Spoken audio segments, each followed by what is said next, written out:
Hi, everybody. I'm so excited to be doing this today because I'm with my friend Jannecke, and she is from Oslo, Norway. And we go way back.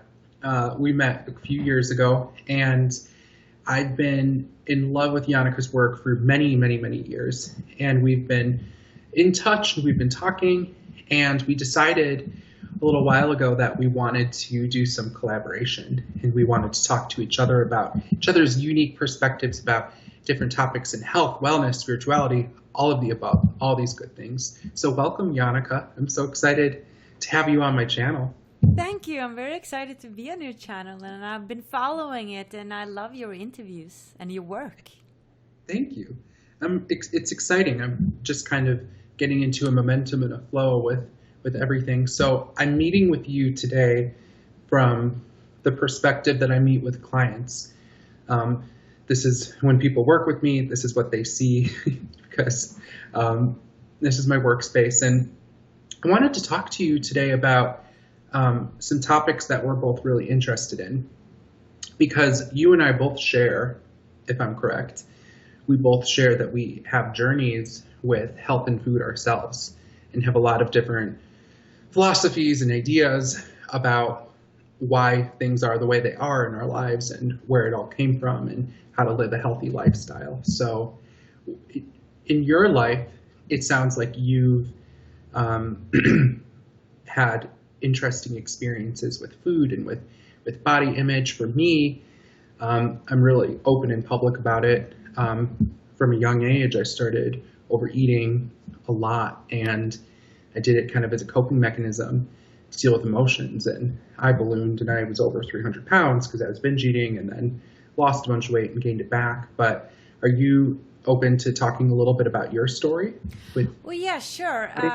I've been talking so much about my depression, and then I forgot actually that a big thing that was in that depression was my eating disorder or my problems with food. But since it's not a problem anymore, it's kind of like I've forgotten about it in a way. But it was still a big issue when I was an adolescent.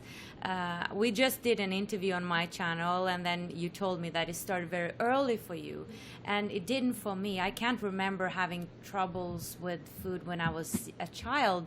It actually started when I was like 12, 13, because, and I know why, it was emotional eating, like Yeah. we've been talking about, because I was a child star in Norway. I had many roles, and I played Annie when I was 11.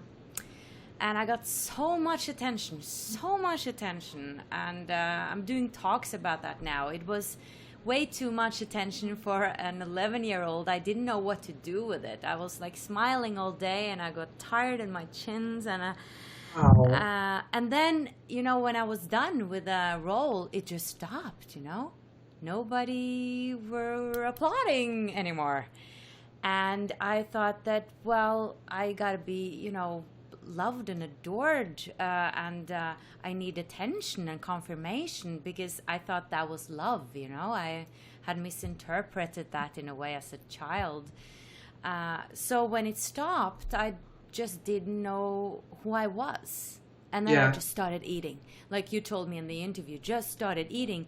You had no idea what was going on.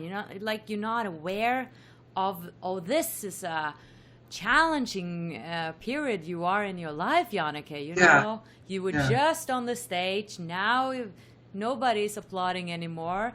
You just, eating and eating. And then it just started.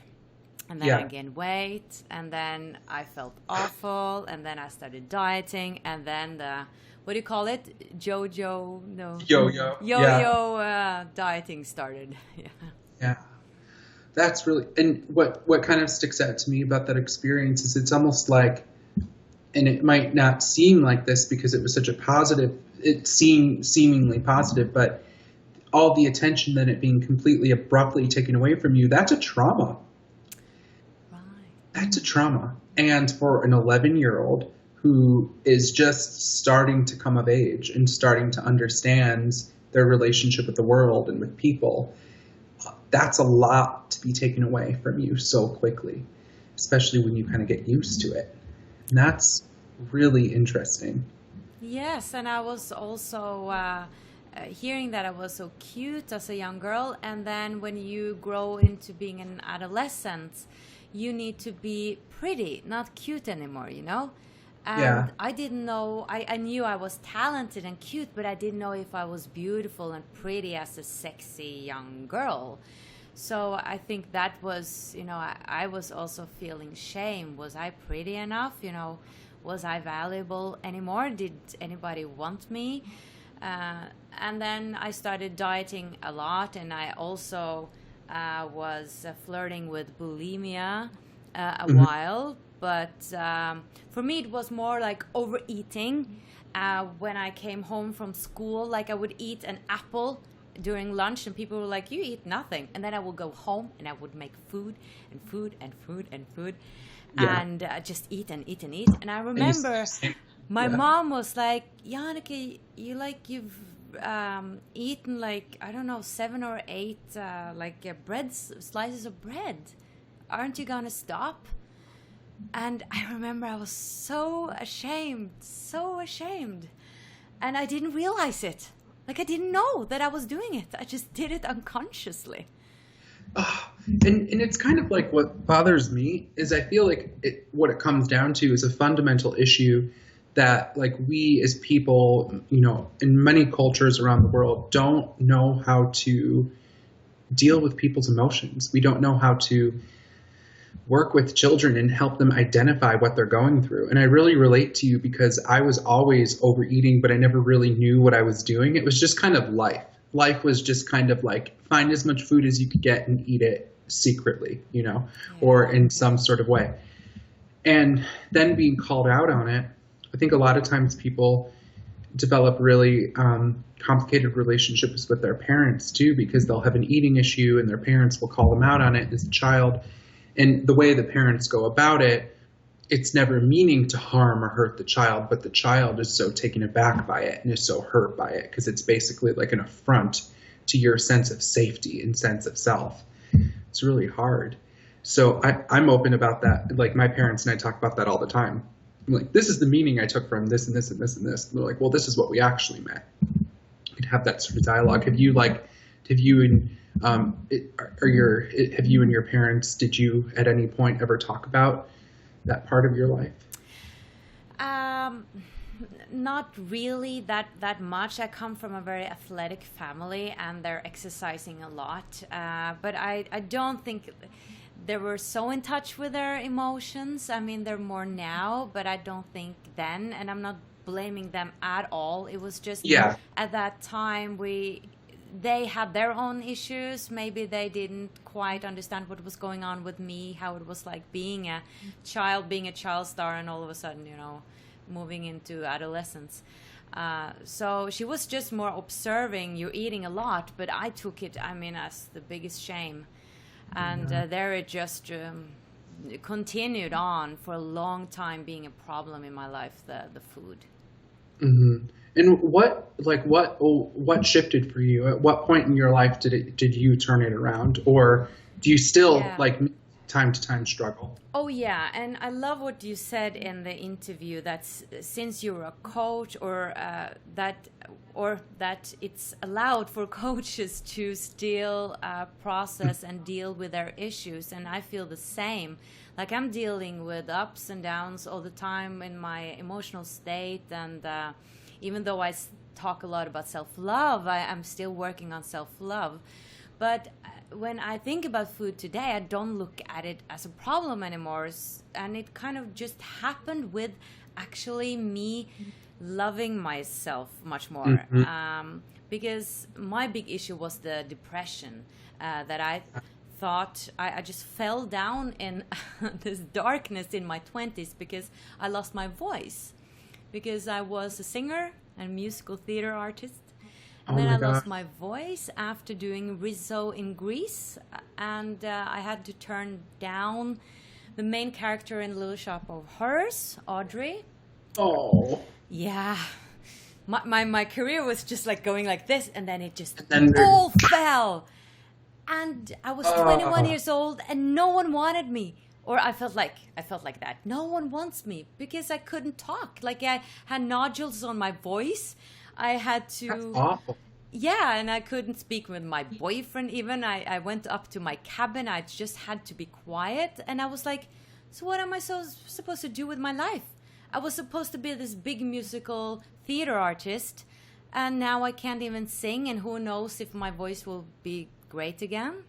So I fell down in this depression, wanting to just actually end it all. Like I didn't see a reason to live, because I felt so not worthy of living. Like I felt like I was just taking up space, because now I had been a child star, but now nobody needed me anymore. Like it was really awful thoughts about myself. But I realized I couldn't, end it, because I couldn't do that to my family. Yeah. But what I did was I started to go inside and feel like there has to be another way. Like I'm still alive, so there's got to be a reason for me being alive. Like I couldn't just be here on like a coincidence. I get it. Totally. Accidentally. Yeah. So I started with small things with myself that I didn't totally hate. Started focusing on those things. And I started actually looking at myself in the mirror and being like, oh, I got this wrinkle here, but it's still my wrinkle. Like, it's there for me. Like, isn't that kind of profound that wrinkle is there for me? And the eye, I mean, those lashes, wow, I have lashes. Like, I started with just small things and looked in my hand and like, all these lines are here for me. So I gotta be valuable. And I started more and more focusing on the things that was just nice about me. And that took a long time. Like it took many, many years. And then I realized at a point that, wow, when I started getting roles again, like I got this big role in a TV series, then I asked myself, well, are you just as valuable, or are you more valuable now when you're in this TV series than you were a month before when you didn't were in the TV series? And I was like, of course I'm not. I'm just as valuable. And that just gave me an aha moment that it's not about the roles I get. It's not about the attention I get. I am valuable just by being me. And the eating disorder went away more and more. And I also started eating more healthy and exercising more in a meditative way. That makes so much sense. I'm listening to you and I relate to you on so many levels, and I'm realizing that now so much more. Because I started my life in musical theater too. That was my entire life. I performed musical theater since I was a little boy until I graduated university. That was like my entire life, and I was working in the entertainment industry too. And like, I lost my voice at a certain point too, Really? and got super depressed about it as well. What? And yeah, so Much. I have to talk to you about that. But what I want to make a big comment on is like, I'm listening to your story and it's inspiring me, and it's going to inspire people listening to this too. Because your story is very much the story of taking incremental steps in self-love. So many people think when we talk about self-love that like, it's like this big declaration we make and we all of a sudden, start hugging ourselves and, doing all of these grandiose things. But actually self-love is a really intense, like raw thing that you do, where it's like when you're at the lowest point. And again, another thing I really relate to you about is depression, because depression was a really big mental health issue for me, and occasionally still is, because like any type of mental illness, there's little bouts of it here and there, but you get better at dealing with it. You get better at working with it and understanding it. But when you're at the lowest point, when you're at rock bottom, the call of self-love sometimes is very small and sometimes obscure. So like when I was starting to work up to self-love, small steps would be really weird.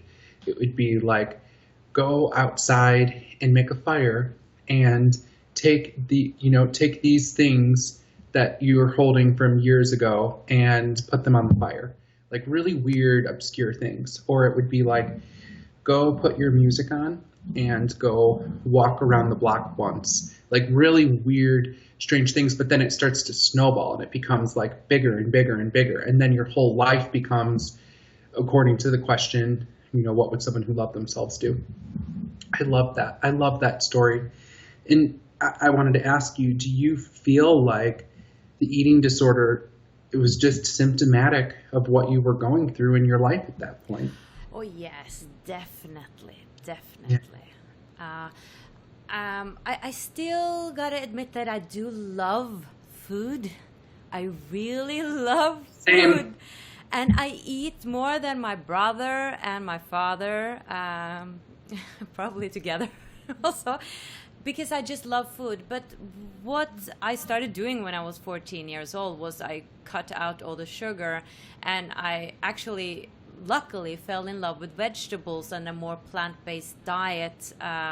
Or at least now I'm eating very little meat, because it just, I don't know if it has to do with my, going within my spiritual path, that I feel lighter in a way.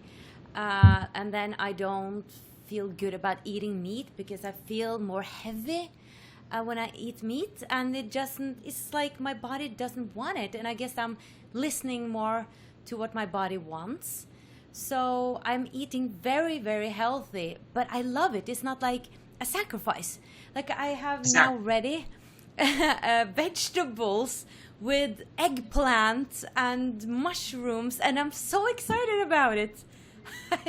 I love that you have a healthy relationship with food. And I relate to you because when I lost weight the first time, I started studying nutrition and holism, and I realized you could turn a food addiction, a food eating disorder, and you could swing the pendulum the other way and turn that kind of like obsessive behavior about food into something really healthy.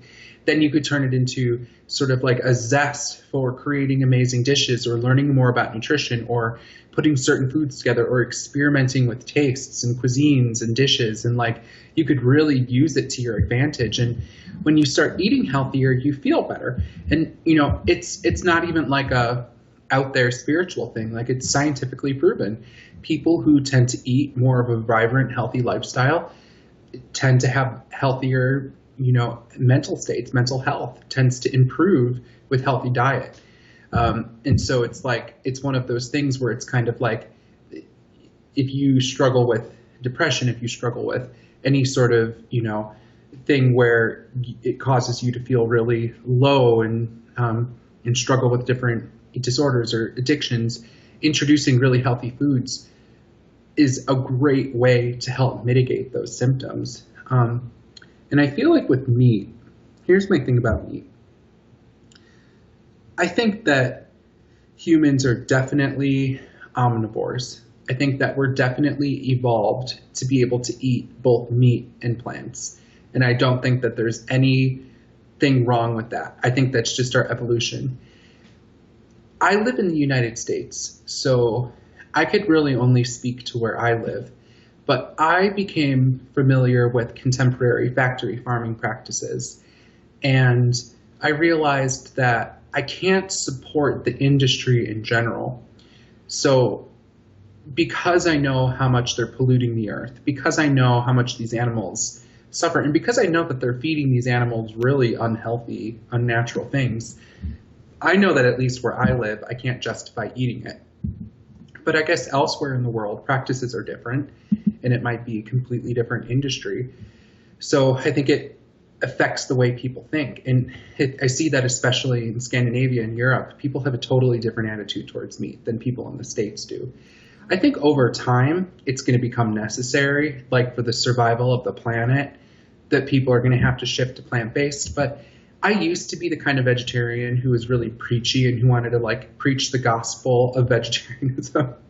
But I realized that usually start there, when one discovers something new, it's like, oh, everybody should know this, do what I have discovered. I know. And I'm like, I don't want to be that kind of person, because like whatever, especially if somebody's like in recovery, if anyone ever at any point in your life had an eating disorder, cutting things out really like all of a sudden. Like I meet so many people who are overweight and unhealthy and are like, okay, Zach, I figured out what I'm going to do. I'm like, oh, okay, what? And they're like, I'm going to become a raw vegan tomorrow. Yeah. And I'm like, wait a minute. wait, hold on. And it's because, even healthy, like even eating really healthy could sometimes become a Band-Aid that we slap on the symptom, and we still have to address the emotional roots. And so I would say that the day that eating meat no longer feels like a chore is the day to not eat meat. But if next week you feel motivated and inspired to eat it, then eat it. There are no right or wrong decisions. Yeah. I want to comment on that. I said I was eating healthy all the time, but not all the time. Like I have these days where I allow myself to actually eat whatever, and I'm not binging. Is that the word you're using? Yeah. Overeating, but I'm like really eating cakes or ice cream or whatever. Because I have this theory that if I just do that one day, like every second week, it won't matter. Like it won't matter. What matters if what I do day to day, like on a daily basis. One day like that doesn't matter. So I really allow myself to sometimes just eat a lot of ice cream and just enjoy that. As long as I, have a healthy diet other days, like regularly. Okay, this is another similarity between the two of us because I have the same philosophy. My partner and I, twice a month, will go out to eat. And we'll go out to eat and we'll get what we want. Like, we really love, we love pizza. I'm sorry. It's like my favorite. And there's a brand of ice cream. It's healthy because it's dairy and sugar free, but it's still, dense and it's a dessert, it's a treat, so we'll eat that too. But we'll go out and we'll just let ourselves eat what we feel we want to eat, and it's never a binge because it's never mindless, out of control eating, because we eat it and we talk and we're engaged and we're talking to each other and we're having conversations, and we go out and sometimes we're with friends too, and I always tell people, I'm like, life is too short to not eat the dessert or to not have the piece of pizza. Sometimes it's okay to just treat yourself, because you're right. If you on a day-to-day basis move your body, eat in a way that nourishes yourself, and if you're feeling good, if you're loving what you're doing, and you're constantly getting support for mental health and any other, and you have spiritual beliefs that maybe you fall upon that help you, give you purpose to life, those are all the natural precursors that will keep you out of, in eating disorder behavior. And so that's why I tell people to beware of the illusion of perfection, because a lot of folks recover from different eating disorders, whether it's anorexia, bulimia, binge eating disorder, or just, overeating occasionally. And they'll, in an attempt to mitigate and fix that, they'll create a really perfect lifestyle where they eat really specific things at certain times, in certain amounts, in certain quantities, with only these types of dishes and the way it's prepared. And it becomes so limiting that even if it is really healthy, over time, you're constantly telling yourself, no, you cannot have that. No, you cannot have that. No, you cannot have that. And to somebody with an eating disorder, that actually perpetuates the symptoms more. So I realized early on, years ago, when I was starting my health journey, when I would tell myself and limit myself, no junk food ever, no pizza, no ice cream, no nothing. Yeah, I was thin and, had that going for me, but I was miserable. And then when I would slip up, I would binge really hard. Then the binges would be really intense. Yeah, because, hasn't it something to do with resistance? That there's this resistance that I can't have it. But if you're like, I can have it, all of a sudden you don't want it that badly, in a way. And what I noticed, the other day I came home from abroad and it was 12 o'clock and somebody had sent me a DVD and I was so excited to see it. So I put it on in my Mac and I started eating a lot, and I was like, yeah, I'm eating a lot now, but it's so nice. I'm watching this movie and I want to eat more because I just, I want to eat a lot today. And I was conscious about it. And I was like, well, tomorrow, I won't eat that much. I know that. But let's just, enjoy the movie and eat a lot of stuff. And then the next morning, I just noticed I didn't judge myself. I was thinking, oh, wow, I ate a lot, but it was very nice. Like 10 years ago, I would have completely judged myself. I would have probably did like this. Done like that, or run like 2 hours. But I didn't. I was like laughing at myself, like, way to go, I'm glad you enjoyed, the evening with a DVD. So I really aspire to get to that point in my life. I think that's the difference, that the way you meet yourself, and then that's self-love. And it just showed me that I've come a long way with loving myself, and that solved a lot of the weight problem. Yeah, and I'll be open and honest, but I'm still really working on that to myself, because sometimes I'll, not even realizing it, get into like routines that become really, like, if I waver from it at all, then I start to really judge myself. And so what I've done to kind of mitigate that is I've started doing inner critic work. And what's helped me is kind of be able to differentiate, okay, what is the objective truth versus what is my own internal inner critic yelling at me about. And it's like, what I've realized is that to overcome the inner critic, we have to become friends with the inner critic. We have to love the inner critic. We can't just turn it off.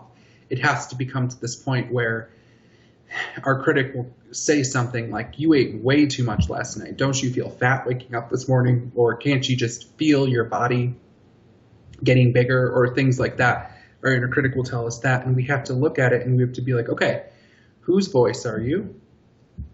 So who in my life said things to me like this in the past? This caused me to talk to myself this way. And what's your intention? And so I'll talk to my inner critic and I'll be like, okay, this is this person from my early life who would say something like that to me if I ate too much. And okay, what's the intention behind it? Okay, it's to keep me safe. It's to keep me healthy. And then I could talk to my inner critic and be like, hey, thank you. I understand what you have to say. Duly noted. It's great, but I'm okay. I got this.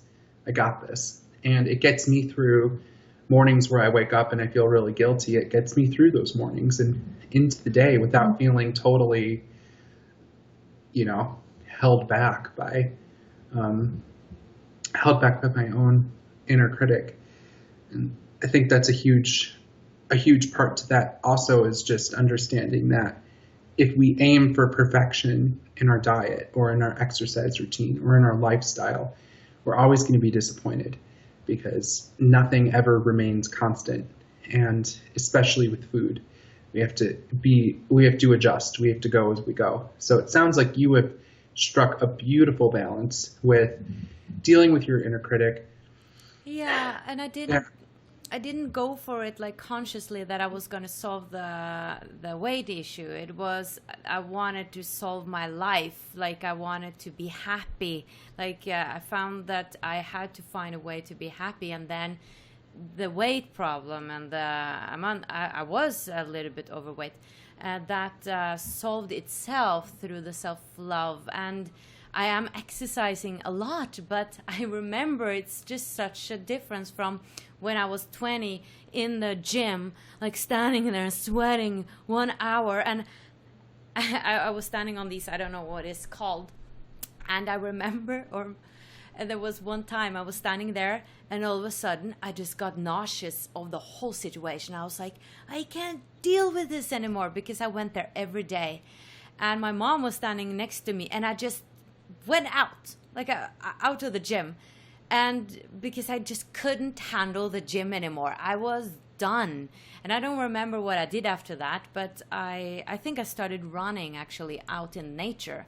And that's what I'm doing now. I'm not in the gym. I hate the gym. Me too. To say, I hate it. I hate gyms. Yes. I have gotten so many gym memberships in my life, only never show up and lose so much money.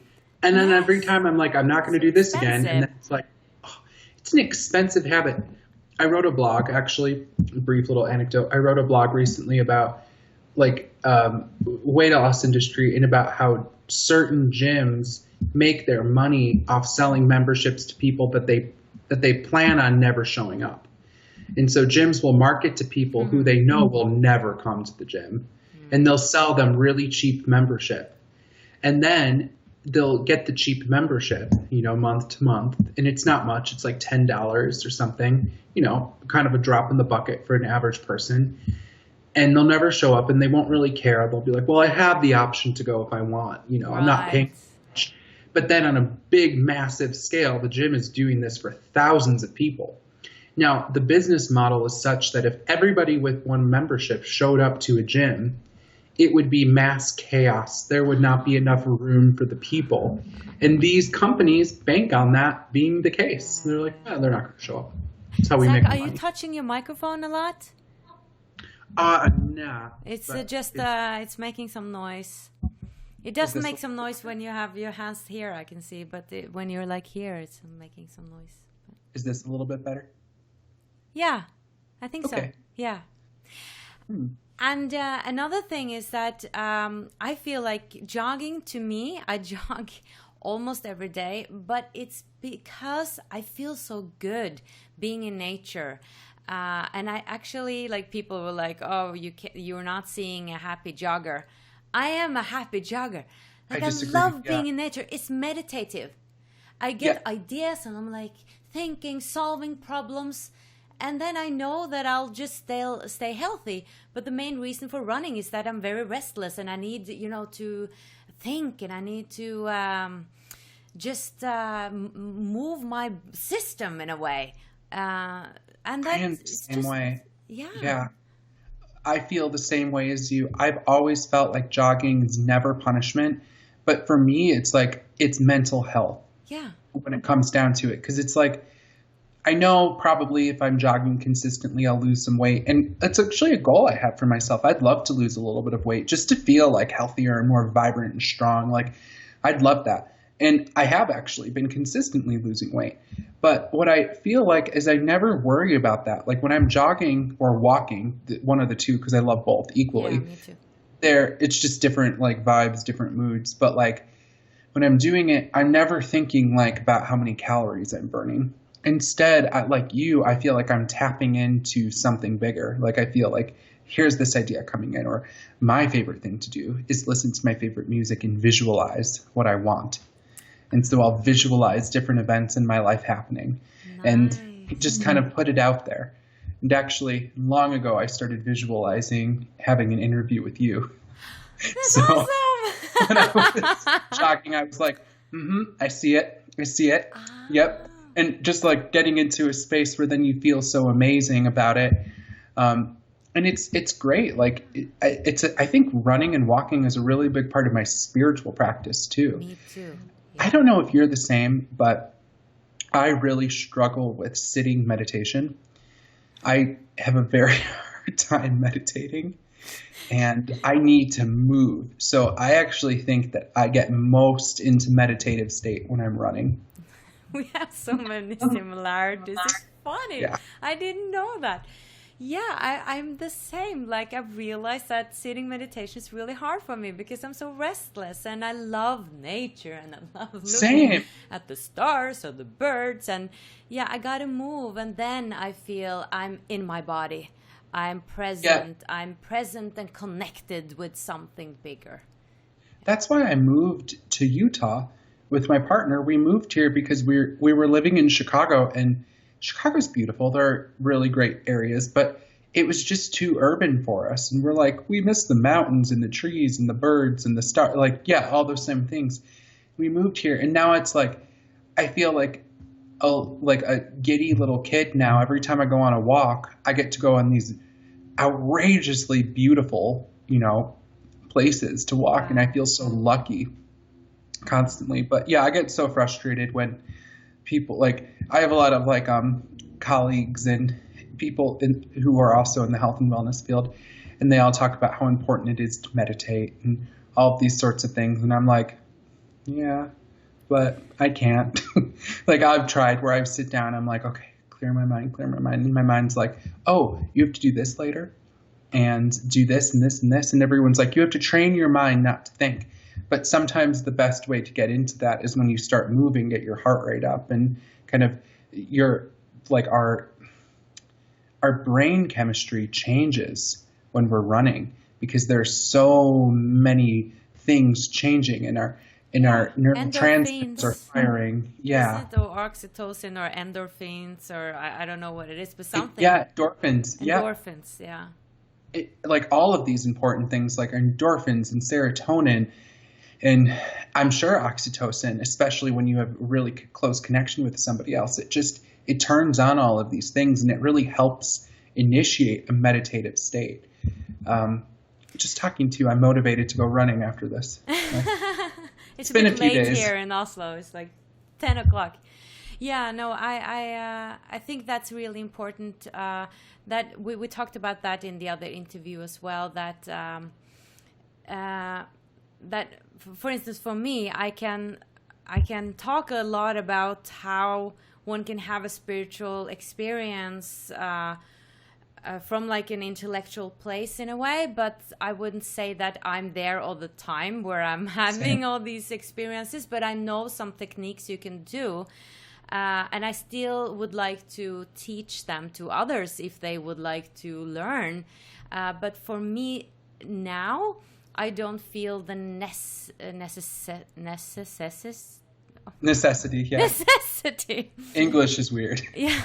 Necessity to really, for instance, have out-of-body experiences or be really, really like, I don't know. No, I'm in a stage in my life where I'm acting out a lot, where I want to create things. And then maybe in 10 years, I want to go inwards again and maybe get contact with my guides. But right now, that's not my focus. But I think we can still teach it to others. And I know it's really about being present, noticing things, being aware of synchronicities and all that, and then you can have really a lot of spiritual experiences, but sometimes that's not the focus of your life. You know, what are you here to learn? Is it only to ascend? Is it only to become this spiritual being? I think we're learning through so many different paths. Mm-hmm. And there's not one right path. There's not one right way to do it. You have to sit down and meditate. No, I mean, that was like 30 years ago with the gurus and everything. That's the way. I think all ways are ways to enlightenment, actually, in some odd way, because we're here on earth and we're always growing. Like, I don't think we can be on this earth and not grow, because we have some sort of an experience, and that experience will make us grow. Maybe you had a blueprint that you were going that way, and I think we have free will, so maybe you ended that way, but then you learn from that. It's just another experience. So I don't think there's really a right or wrong path, but maybe there's a quicker path and a slower path. I don't know, but there's no right or wrong path. I do believe that. Yeah, I agree. I think that we're in our bodies for a reason, and have these unique, weird, strange, but amazing bodies, and they're ours to explore and to experience with. I've always felt like people on spiritual paths, whatever ideologies or things they subscribe to, it's all wonderful if it makes you feel more connected and more in the philosophy of unconditional love and allows people to feel a sense of fellowship in their life, then it serves its purpose. So whether somebody is, trying to meditate their way into enlightenment or is jogging and getting exciting ideas for videos and things you want to do, like, it's all valid, it's all good. And I think that spirituality is such a vague concept. I think spirituality really is just kind of the art of living and healing. Yeah. And I think what I really admire about you, Jannecke, is that, like, it seems like your whole life is lived in a way that is constantly moving in the direction of what's my joy right now, and allowing yourself to have all these experiences that feel good, but also letting yourself take time to heal, and not at all, setting arbitrary deadlines for when you need to be a certain way. And I look at your life, and it's really it's incredible. And like, I really admire the work that you do too. Like, you know, it must be so incredible to have such a impact on people's lives on a daily basis, even when you're not necessarily aware of it. Like, having so much out there and having worked and talked to so many incredible people and really offering your perspective into all of that. Like, it's so cool what you've done and how many people stand to benefit from your work. It's incredible. That's so nice to hear. I mean, it just feels natural. And you're right. I am following my joy. And I guess since I was so depressed and since I couldn't fall any lower, I felt like, okay, I have to start living. And then I have to do what I have to be honest with myself and live true to myself. And I think that's my most important thing, to be true to myself. So I'm honoring myself so much more. And why shouldn't I be happy? Like, I just realized that. Why shouldn't I do what I love? So I think, I mean, my journey made me take some other paths than many here in Norway that are in very like 9-to-5 jobs and thinking about career and status. I'm not thinking about status at all. Like, I don't care. I don't care that much about what people think status-wise. Of course, if people are saying mean things to me, I will be sad. Same. but I'm not so concerned to be somebody, because I've done that. I was somebody, and it didn't give me value, not self-worth. So I have to value myself. That's most important thing for me, that I love myself. And if people out there don't love me, that's their problem. And, you know, it's interesting, like, in an attempt to not be somebody, in an attempt to just follow your own joy and, you know, do what feels good for you, you've actually ended up creating a life where you do have quite a bit of, you know, status, actually, whether you want to believe it or not, you do. And it's kind of ironic. I don't look at it that way, but I know, and you don't have to, but it's incredible. I just think that's a really good philosophy on living life. I found, like, when I was working in theater and entertainment and stuff, like, so many people, that was their goal, was to make it, to get to that place. And What's it that was place? What is that place? And I've actually met now, like, you know, artists and actors and people who have made it, but they're the same as anybody else. They're just as paranoid, just as anxious about the future, just as ready for that next big thing. And the people who I see consistently working and doing things that they love, whether it's acting or anything else, they're removed from the outcome of it. And that's something that I've been working on too, because, like, I really want to build a career where I can talk to people and I can work with people. But, like, there's so much more I want to say about health and wellness. And sometimes you get stuck in that and you're like, but how are you going to make money? Like, how are you going to support yourself? Like, how, all of those sorts of things. And part of my spiritual practice is I remind myself, hey, it's not my job to worry about how it's going to happen. Mm-hmm. It's my job to every day wake up, do what you love.